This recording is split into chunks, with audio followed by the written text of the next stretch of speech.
बहुत बहुत स्वागत है दोस्तों आप सभी का विकास स्टडी पॉइंट। तो दोस्तों इस वीडियो में हम बात करने वाले हैं क्लास 12 का फिजिकल एजुकेशन। इसका हम इंपॉर्टेंट क्वेश्चन करने जा रहे हैं। ठीक है, कौन सा इंपॉर्टेंट क्वेश्चन? एमसीक्यू का। ठीक है, बहुत सारे बच्चों की डिमांड आ रही थी भैया एमसीक्यू क्वेश्चन करवाए। तो देखिए मैं यहाँ पे सारे एमसीक्यू लेके आया हूँ।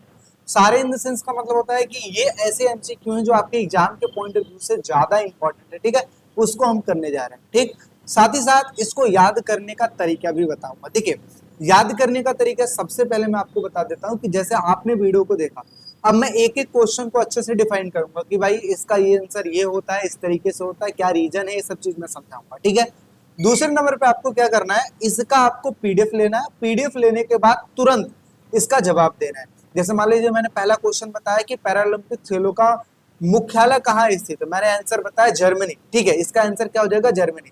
अब आपको क्या करना है, पहले पूरी वीडियो को देख लेना है, फिर इसके बाद मेरे से आपको पीडीएफ लेना है। पीडीएफ कैसे मिलेगा? 7011912793 पर मैसेज करना है। ये वीडियो को मैसेज करना है, मतलब मैसेज में ये वीडियो भेज देना और साथ ही साथ लिख देना कि एमसीक्यू का मुझे क्वेश्चन चाहिए फिजिकल एजुकेशन का, आपको देखने को मिल जाएगा। ठीक है, इंग्लिश मीडियम के बच्चों को मिल जाएगा, हिंदी मीडियम के भी बच्चों को मिल जाएगा, दोनों। ठीक है, अब यहाँ पर क्या करना है आपको, जो मैं ये पीडीएफ दूंगा, आपने ऑलरेडी वीडियो में देखकर तैयारी तो कर ली है, उसके बाद आपको क्या करना है, उस पीडीएफ को देखकर आपको आंसर बताना है। ठीक है, आपको बहुत ही अच्छा लगेगा, बहुत ही मजा आएगा और इस तरीके से आप लोग तैयारी करोगे तो अच्छे मार्क्स लेके आ पाओगे। ठीक है, चलिए करते हैं चीजों की शुरुआत। पहला क्वेश्चन आप लोग के सामने है, पैरालंपिक्स खेलों का मुख्यालय कहाँ स्थित है, मतलब किस जगह पे पैरालंपिक्स खेलों का मुख्यालय है? तो ये क्या हो जाएगा आपका? जर्मनी। ठीक है, इसका आंसर क्या हो जाएगा? जर्मनी। ठीक है, चलिए आगे बढ़ते हैं। अगला क्वेश्चन है, अगला क्वेश्चन लिखा है कि उच्च रक्तचाप को कम करने में कौन सा आसान, ठीक है, कौन सा आसन जो है वो सहायक है। आसन का मतलब होता है कौन सी, एक तरीके से पोस्चर होता है, कौन सी मुद्रा होती है जो कि सहायक होती है। ठीक है, तो ऑप्शन इसका क्या हो जाएगा? त्रिकोणासन, चक्रासन, शवासन, सुखासन। तो इसका जो आंसर हो जाएगा वो सी हो जाएगा। देखिए यहाँ पे मैं आपको बता दूं, ये वो आसन होता है जिसमें एक व्यक्ति ऐसी मुद्रा में सोया हुआ होता है जहां पे उसको बिल्कुल रिलैक्स मिलता है। जैसे मैं बताता हूं, जैसे आपको क्या करना है, आपको पीठ के बल सो जाना है, उसके बाद दोनों टांगों को हल्का सा गैप दे के फैलाना है, दोनों हाथों को हल्का सा गैप दे के फैलाना है और उसके बाद जो आपकी हथेली होनी चाहिए ऊपर उठी हुई होनी चाहिए। इस मुद्रा में आपको सारे जो टेंशन उसको भूल जाना है। इसी को कहते हैं शवासन। शवासन कोई व्यक्ति करता है तो समझो कि उसका जो ब्लड प्रेशर जो है ना, ब्लड प्रेशर जो होता है हाई हो जाता है, वो चीज कंट्रोल में आ जाएगा। ठीक है, चलिए नेक्स्ट बढ़ते हैं। अगला क्वेश्चन, कुल मैचों की संख्या ज्ञात करने के लिए सूत्र है, यानी कि अगर कुल मैचों की संख्या आपको बतानी है तो कैसे बता पाओगे? अच्छा ये पूछा किसमें? नॉकआउट टूर्नामेंट में। तो मैंने बताया था नॉकआउट टूर्नामेंट में 13 टीम अगर है और उनसे पूछा जाए कि आप आखिर कितने मैच खेलेंगे, तो इसका जो फॉर्मूला लगेगा n-1। मतलब क्या होता है, 13 में से 1 घटा दो, कितना आ जाएगा? 12। ये इसका आंसर हो जाएगा। मतलब क्या आया कि जितनी टीमें हैं उससे एक कम मैच खेलेंगे। अब मैं एग्जांपल के तौर पे बताऊं, अगर 19 टीम है तो कुल कितने मैच खेलेंगे? 18 मैच खेलेंगे।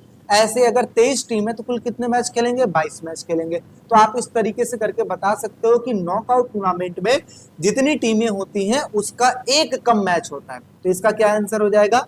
n-1 इसका आंसर हो जाएगा। ठीक है, आगे बढ़ते हैं। अगला क्या लिखा है, कुल मैचों की संख्या ज्ञात करनी है, लेकिन ये लीग आउट में। लीग आउट में क्या मैंने बताया था कि एक एक जो जितनी भी टीमें हैं सब टीमों के साथ मैच खेलती हैं।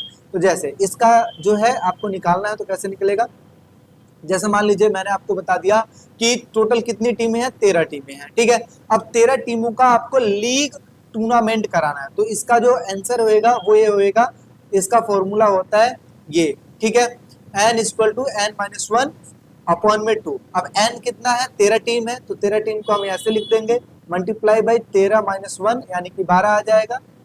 तो 13 इंटू 12 अपॉन में 2, इसको काटेंगे 6 आ जाएगा और 13 13 छब्बीस उनतालीस पैंसठ तिरछा 78। ठीक है, यानी कि 78 मैच हो जाएगा। ठीक है, यानी कि देखा जाए 13 टीमों का नॉकआउट जो टूर्नामेंट हो जाएगा कितना हो जाएगा? 78 हो जाएगा। तो इस तरीके से आप बता सकते हैं कि लीग टूर्नामेंट में ये होता है और नॉकआउट टूर्नामेंट में जिसके ऊपर बताए वो होता है। ठीक है, अब आप ऐसे एमसीक्यू याद करोगे तो आपके दिमाग में बैठ जाएगा। जैसे पहला मैंने बताया था पैरालंपिक्स जो खेल है उसका मुख्यालय कहाँ है, जर्मनी है।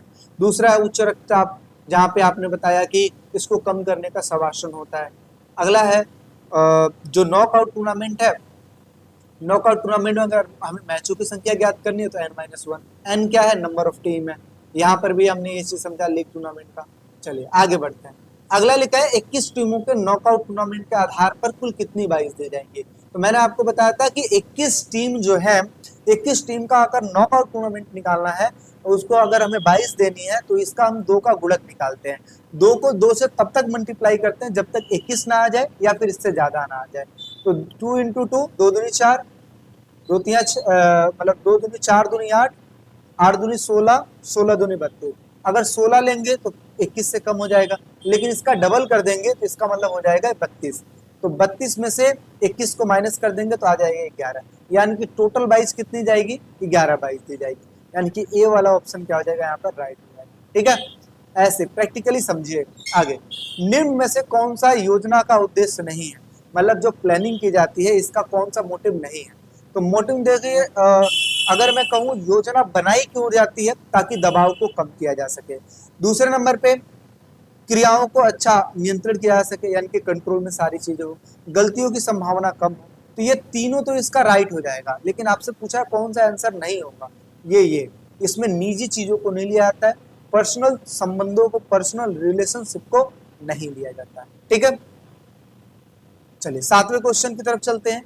बाई प्रदान करने के नियमानुसार चौथी बाई किसको दी जाती है। अब जैसे मान लेते हैं मैं यहाँ पे लिख दूं इस प्रकार से टीम, ठीक है, इस प्रकार से टीम है, आपने क्या किया 22 कुछ इस तरीके से दी। ठीक है, अब मान लेते हैं कि ये है आपका टीम। अब अगर आपको 22 देनी है, मान लेते हैं टोटल आपको 5 22 देनी है, तो कैसे देंगे, 5 22 आपको देनी है तो इस प्रकार से देंगे। सबसे पहली जो 22 जानी है वो नीचे जाती है, फिर इसके बाद ऊपर, फिर उसके बाद इस लाइन के नीचे आती है, यानी कि तीसरा, और चौथा इस लाइन के ऊपर आती है। इसका मतलब क्या हुआ कि पहला सबसे नीचे, दूसरा सबसे ऊपर, तीसरा इधर, चौथा इधर, इस तरीके से 22 दी जाती है।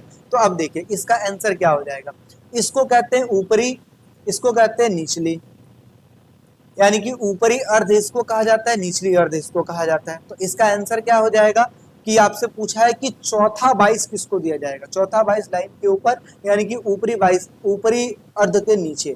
तो ये देखिए ऊपरी अर्ध के अंतिम टीम को दी जाती है, ऊपरी अर्ध का जो अंतिम टीम है ये है, इसको दी जाएगी। तो ये इसका जो राइट आंसर हो जाएगा वो डी हो जाएगा। ठीक है, ऐसे प्रैक्टिकली आपको समझना है। अगर वीडियो अच्छी लग रही है तो लाइक जरूर कीजिएगा। आगे, नॉकआउट टूर्नामेंट के लिए ऊपरी अर्ध की टीमों की संख्या ज्ञात करने के लिए निम्न में से किस सूत्र का इस्तेमाल किया जाता है। अब इसमें क्वेश्चन क्या पूछा है कि मान लेते हैं कि टीमों की संख्या ये 3 4 5 6 7 8 9। अब आपसे पूछ रहा है कि ऊपरी अर्ध में कितने रहेंगे, निचली अर्ध में कितने रहेंगे। तो ऐसे में आपको देखना है, अगर नंबर ऑफ टीम ऑड है तो उसमें 1 प्लस कर देते हैं, ठीक है, और 2 से डिवाइड कर देते हैं। तो 10 को 2 से डिवाइड करेंगे कितना आ जाएगा, 5, यानी कि 5 के नीचे से लाइन आ जाएगी। और अगर निचला निकालना है तो निचला कैसे निकलता है, n-1/2। n कितने हैं, 9, -1/2, काटोगे पीटोगे कितना आ जाएगा आपका 4। नीचे देखिए 4, ऊपर देखिए 5, यही फॉर्मूला होता है। तो यानी कि ए वाला आंसर क्या हो जाएगा यहाँ पर, राइट हो जाएगा। आगे बढ़ते हैं। अगला क्वेश्चन है, नीचे 2 कथन दिए गए, अभिकथन और कारण दिए गए। जैसे 22 टूर्नामेंट के शुरुआत में अच्छी टीमों को एक दूसरे से प्रतिस्पर्धा कराने के बचाने की स्थिति में फेरबदल की प्रक्रिया होती है। बिल्कुल सही है, क्योंकि अगर 22 अगर नहीं दी जाएगी तो अच्छी टीमें आपस में भिड़ जाएंगी। जब अच्छी टीमें आपस में भिड़ जाएंगी तो जाहिर सी बात है उसमें से कोई एक बाहर हो जाएगा, तो मजा थोड़ी ना आएगा। तो ऐसी स्थिति में 22 देके उसको आगे कर दिया जाता है। 22 एक ऐसी प्रक्रिया है जो कि टूर्नामेंट के फाइनल दर्शकों की रुचि बनाने के लिए की जाती है। बिल्कुल सही बात है, दोनों सही है। लेकिन अगर मैं देखा जाए तो यहाँ पर जो कारण है ना वो इसका सही से स्पष्टीकरण नहीं करता है। ठीक है, तो इसका मतलब क्या हो जाएगा, यहाँ पे बी ऑप्शन ज्यादा राइट हो जाएगा। ए और आर दोनों सत्य हैं, पर आर ए की सही स्पष्टीकरण नहीं करता है, इस वजह से बी वाला जो आंसर हो जाएगा ये यहाँ पर सही देखने को मिलेगा। आगे अगला क्या होता है, इंट्राम्यूरल्स टूर्नामेंट वे टूर्नामेंट है जो कि आयोजित किए जाते हैं, मतलब किस लिए आयोजित किए जाते हैं। अब आपको समझना है, इंट्राम्यूरल्स और एक्स्ट्रा म्यूरल्स क्या होता है? इंट्रा म्यूरल्स वो टूर्नामेंट होता है जो कि एक चार दीवारी के अंदर होता है। चार दीवारी के अंदर का मतलब क्या हुआ भैया? ये होता है एक विद्यालय के अंदर जो टूर्नामेंट करवाए जाते हैं उसको कहा जाता है चार दीवारी के अंदर। यानी कि यहाँ पे ए वाला ऑप्शन ज्यादा अच्छा रहेगा, क्योंकि चार दीवारी के भीतर ही टूर्नामेंट कराया जाता है या फिर जो भी गेम है वो करवाया जाता है। एक्स्ट्रा म्यूरल्स आपको पूछ लिया जाए तो ये चार दीवारी के बाहर हो जाएगा। तो यहाँ पर 10वें वाले का जो आंसर हो जाएगा ए राइट हो जाएगा। आगे बढ़ते हैं। अगला है कि कौन सा इंट्रामुरस टूर्नामेंट का उद्देश्य नहीं है? अब देखिए, इंट्रामुरस जो टूर्नामेंट होता है ये मनोरंजन के लिए होता है, बिल्कुल सही बात है। और समग्र विकास में मदद के लिए होता है, बिल्कुल सही है। उच्च प्रदर्शन प्राप्त करने के लिए नहीं। उच्च प्रदर्शन व्यक्ति को तभी प्राप्त होता है जब वो दूसरे से मैच करे। भाई तुम दूसरे से मैच करोगे तभी तो स्किल्स का पता लगेगा। आपस में मैच खेलोगे तब तो कैसे भी हरा दोगे, लेकिन दूसरे से करोगे तब तो पता लगेगा। तो इसका मतलब ये उद्देश्य नहीं होता, ठीक है। यानी कि सी वाला ऑप्शन यहाँ पे राइट देखने को मिलेगा। अगला क्वेश्चन, 12वां क्वेश्चन, 65 वर्ष से अधिक आयु वाले वयस्कों को प्रति सप्ताह कम से कम तीव्र गति से व्यायाम करना चाहिए। यानी कि जो 65 वर्ष की उम्र कर चुका है, ऐसे जो वयस्क होते हैं, ऐसे जो वृद्ध होते हैं, उनको कम से कम कितना मिनट लगातार एक्सरसाइज करना चाहिए? तो 75 मिनट लगातार एक्सरसाइज करना चाहिए। 1 घंटा 15 मिनट लगातार एक्सरसाइज करना चाहिए। इसलिए आपका बी ऑप्शन यहाँ पे राइट हो जाएगा। आगे बढ़ते हैं भाई। 13वां क्वेश्चन, जिस दर से गतिविधि की जा रही है उसे क्या कहते हैं? दर का मतलब होता है जिस स्पीड से, है ना, जिस रेशियो में गतिविधि की जा रही है उसको हम क्या कहते हैं? अब जैसे मान लेते हैं एक बच्चा है जो कि बहुत ही धीरे धीरे काम कर रहा है, तो हम कहते हैं क्या कर रहे हो भाई, अपनी स्पीड बढ़ाओ, अपनी गति बढ़ाओ, ऐसा बोलते हैं ना। यानी कि काम करने की गति को बढ़ाना, उसको तीव्र करना। तो इसका जो राइट आंसर हो जाएगा बी वाला ऑप्शन राइट हो जाएगा। अब ये याद होना चाहिए आपको। देखो जो जो चीज मैं बता रहा हूँ आई थिंक आपको याद होते जा रहा होगा, ठीक है। इंस्टामुलर इंट्राम्यूलर जो टूर्नामेंट होते हैं चार दीवारी के अंदर होते हैं। एक्स्ट्रा म्यूलर टूर्नामेंट का उद्देश्य क्या नहीं होता? उच्च प्रदर्शन प्राप्त करना नहीं होता है। 65 वर्ष चाहिए, 65 वर्ष की आयु वाले जो बच्चे मतलब व्यक्ति हैं उनको कम से कम 75 मिनट लगातार मेहनत करना चाहिए। और इसका तो मैंने आपको बता दिया, तीव्रता हो जाएगा। आगे बढ़ते हैं। अगला है 3 से 4 वर्ष के बच्चों को लगातार से ज्यादा समय निष्क्रिय अथवा गतिहीन अवस्था में नहीं रहना चाहिए। कोई ऐसा बच्चा जो 3 से 4 वर्ष का है वो लगातार कितने घंटे तक, कितने मिनट तक नहीं बैठ सकता? वो है इसका आंसर हो जाएगा 60 मिनट तक। क्योंकि भाई देखो जो बच्चे होते हैं उनको लगातार मूव करना चाहिए, लगातार उनको काम करना, घूमना चाहिए, क्योंकि बच्चे हैं। अगर वो लगातार अगर बैठे हुए हैं कुछ मिनट तक, एक आध घंटे तक, तो आप ये समझिए कि वो दिक्कत है। तो ऐसे में क्या है कि कम से कम उनको 1 घंटे तक क्या है, 1 मिनट तक 60 मिनट तक उनको गतिहीन नहीं होकर रहना चाहिए, मतलब मूव करते रहना चाहिए, ठीक है। आगे बढ़ते हैं। अगला क्या लिखा है? नीचे दिए गए 2 कथन अभिकथन है और कारण है, इसका आंसर हमें बताना है। तो शारीरिक गतिविधियां गतिशील ढंग से करनी चाहिए। जो शारीरिक गतिविधियां होती हैं वो गतिशील ढंग से करनी चाहिए, बिल्कुल सही बात है। अगला है नियमित रूप से शारीरिक गतिविधियां करने से मृत्यु होने के सभी कारणों में कमी आती है। देखिए बात तो सही है, लेकिन यहाँ पे कारण अभिकथन की सही स्पष्टीकरण नहीं कर रहा है, तो यानी कि यहाँ पे बी ऑप्शन राइट हो जाएगा, ठीक है। आगे बढ़ते हैं। विकृति का अर्थ होता है, जो विकृति होता है उसका अर्थ क्या होता है? विकृति का जो अर्थ है यहाँ पर कहीं ना कहीं इसका जो राइट आंसर हो जाएगा ये हो जाएगा बी वाला ऑप्शन, कि शरीर के अंगों को कार्य कुशलता में कमी, यानी कि जो शरीर के जो अंग है वो सही ढंग से काम नहीं करते हैं। हालांकि आप डी ऑप्शन भी लगा सकते हो, लेकिन डी उतना सटीक नहीं जितना कि बी ऑप्शन सटीक है। तो 16वें का क्या हो जाएगा? बी ऑप्शन हो जाएगा। आगे, किस अवस्था संबंधी विकृत में कमर की हड्डियां झुकाव आगे की ओर होती है? जो कमर की हड्डी होती है ना वो आगे की तरफ झुकी होती है, कौन सी स्थिति में? तो देखिए ऐसा होता है, ये होता है आगे का कुबड़। कोई व्यक्ति ऐसा है जो जिसका जो है ना समझिए कि जिसको लोरडोसिस हो रखा है, ठीक है। तो ऐसे में जो कमर की हड्डियां होती है ना वो आगे की ओर झुक जाती है। एक होता है पीछे का कुबड़ जिसमें पीछे की ओर हड्डियां झुक जाती है, एक होता है आगे का।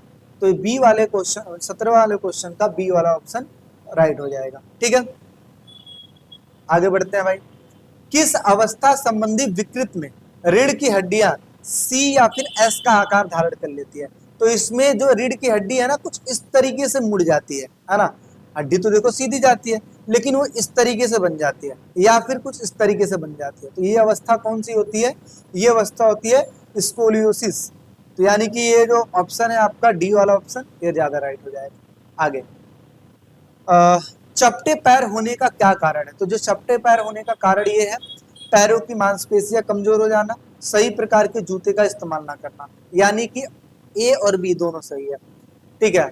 अस्वस्थ मांसपेशियों का होना, ये तो गलत है। तो पहला और दूसरा दोनों सही है, यानी कि डी ऑप्शन यहाँ पे क्या हो जाएगा? राइट हो जाएगा, ठीक है। आगे बढ़ते हैं। खेल महिलाओं के लिए सामाजिक सशक्तिकरण का एक महत्वपूर्ण साधन है, क्योंकि यह निम्नलिखित का विकास करता है। किसका विकास करता है? आक्रामकता का। बिल्कुल गलत है। एकांत का नहीं, तनाव का नहीं, डी ऑप्शन राइट हो जाएगा, ठीक है। अगला है, खेलों में महिलाओं की भागीदारी के मनोवैज्ञानिक लाभों में शामिल है। क्या चीज शामिल है भाई? ये भावनात्मक नियंत्रण शामिल है, ठीक है। क्योंकि मनोविज्ञान जो होता है भावनात्मक चीजों से रिलेटेड होता है। यहाँ पर बी ऑप्शन क्या हो जाएगा? राइट।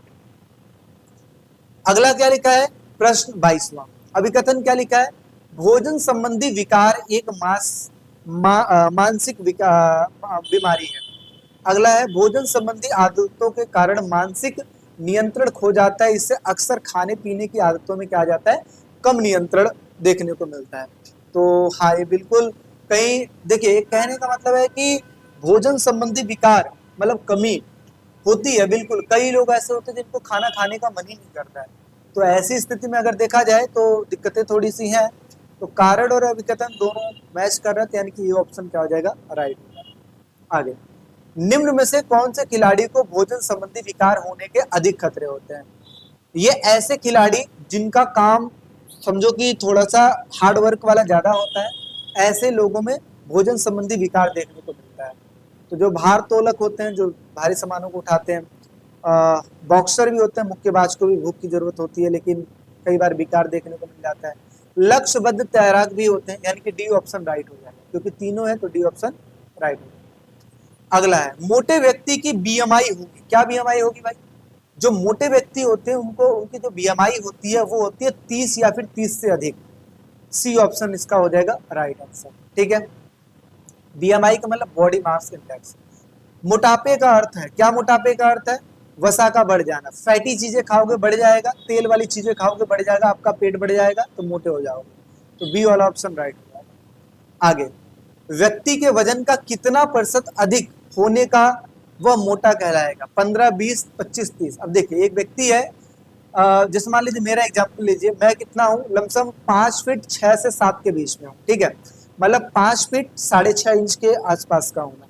तो ऐसे में अगर मेरा जो वेट है ये 63 से 64 किलो है, तो ये समझो कि मैं ठीक ठाक हूँ। लेकिन अगर बढ़ जाए, मेरा वेट जो है 64 किलो का सपोज मैं हूँ, और मेरा जो वेट है मेरे 20% इंक्रीज हो जाए, तो 20% का मतलब क्या होता है? 20% का मतलब होता है लमसम देखा जाए तो 16 किलो और बढ़ जाता है तो मैं 80 किलो का हो जाऊंगा, और मेरे इस हाइट के अकॉर्डिंग जो मेरा वेट है वो ज्यादा है, तो इसका मतलब मैं मोटा कहलाऊंगा, ठीक है। तो 20% इसका राइट आंसर हो जाएगा।